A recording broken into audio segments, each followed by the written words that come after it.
P10 దేశవ్యాప్తంగా పలు ప్రభుత్వ నియామక పరీక్షల్లో పెద్ద ఎత్తున కుంభకోణాలు చోటు చేసుకుంటున్న విషయం తెలిసిందే. తాజాగా సైనిక దళాల్లో నియామకాలకు సంబంధించిన అగ్నిపథ్ పథకంపై కూడా వివాదం చెలరేగుతోంది. మధ్యప్రదేశ్ లోని జబల్పూర్ లో 2022 సెప్టెంబర్ నవంబర్లో జరిగిన అగ్నివీర్ల నియామక పరీక్షల్లో కూడా రిగ్గింగ్ జరిగిందని అభ్యర్థులు ఆరోపించారు. ఎంపికైన అభ్యర్థుల జాబితాలో చోటు సంపాదించిన ఓ అభ్యర్థి కంటే తమకు ఎక్కువ మార్కులే వచ్చాయని, అయినప్పటికీ తాము ఎంపిక కాలేదని వారు తెలిపారు. ఎంపిక కాని అభ్యర్థుల్లో సాత్నాకు చెందిన అమన్ ద్వివేది ఒకరు. ఆయన 2022 డిసెంబర్ లో రాష్ట్ర హైకోర్టులో పిటిషన్ దాఖలు చేశారు. దీనిపై మధ్యప్రదేశ్ హైకోర్టు ఈ నెల 1న స్పందించింది. జబల్పూర్ లో అగ్నివీర్ నియామకం సందర్భంగా ఎంపికైన అభ్యర్థులందరి మార్కులను పక్షం రోజుల్లో పిటిషనర్లకు అందజేయాలని న్యాయస్థానం ఆదేశించింది.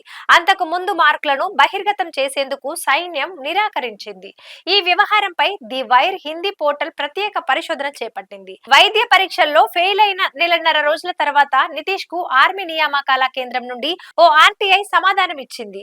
నితీష్ పాస్ అయ్యాడు, కానీ మెరిట్ జాబితాలో స్థానం దక్కలేదు అన్నది దాని సారాంశం. అయితే సైన్యం విడుదల చేసిన జాబితా ప్రకారం ఎంపికైనటువంటి అభ్యర్థుల్లో ఆయన ఒకడు. అయితే ఆర్మీ వెబ్సైట్ లో అందుబాటులో ఉన్న పరీక్షా ఫలితాలను పరిశీలిస్తే నితీష్ ను ఇప్పటికీ ఎంపికైన అభ్యర్థిగా చూపుతున్నారు. సైనికాధికారులు ఇలా పరస్పర విరుద్ధంగా ఎలా వ్యవహరించారో అర్థం కావటం లేదు. ఆర్టీఐ సమాధానం చూసిన తర్వాత తన అనుమానాలన్నీ నిజమేనని తేలింది. అగ్నివీర్ల ఎంపికలో రిగ్గింగ్ జరిగిందని తేలిపోయిందని విద్యార్థులకు కోచింగ్ ఇచ్చిన గౌతమ్ తెలిపారు. నా విద్యార్థుల్లో చాలా మందికి 160 నుంచి 167 మధ్య మార్కులు వచ్చాయి, కానీ వారిలో ఏ ఒక్కరి పేరు ఎంపికైన అభ్యర్థుల జాబితాలో లేదు. కానీ 159 మార్కులు వచ్చిన నితీష్ పేరు జాబితాలో ఎలా ఉంది అని ఆయన ప్రశ్నించారు. అయితే జబల్పూర్ లో 2022 సెప్టెంబర్ లో ఫిజికల్ టెస్ట్, నవంబర్ 13న రాత పరీక్ష నిర్వహించారు. నవంబర్ 26న ఫలితాలు ప్రకటించారు. వీటిపై అసంతృప్తి వ్యక్తం చేసిన పలువురు అభ్యర్థులు న్యాయస్థానాన్ని ఆశ్రయించడంతో పాటు ఆర్టీఐ కింద దరఖాస్తు కూడా చేశారు.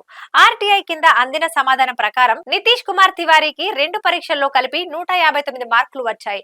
ఎంపికైన అభ్యర్థుల జాబితాలో ఆయన పేరు కూడా ఉంది. అయితే ఇక్కడే పలువురు అవాక్కయ్యారు. ఎందుకంటే మరో అభ్యర్థి దాఖలు చేసిన ఆర్టీఐ దరఖాస్తుకు వచ్చిన సమాధానం ప్రకారం అభ్యర్థుల ఎంపికకు సైన్యము 169 మార్కులను కటాఫ్ గా నిర్ణయించింది.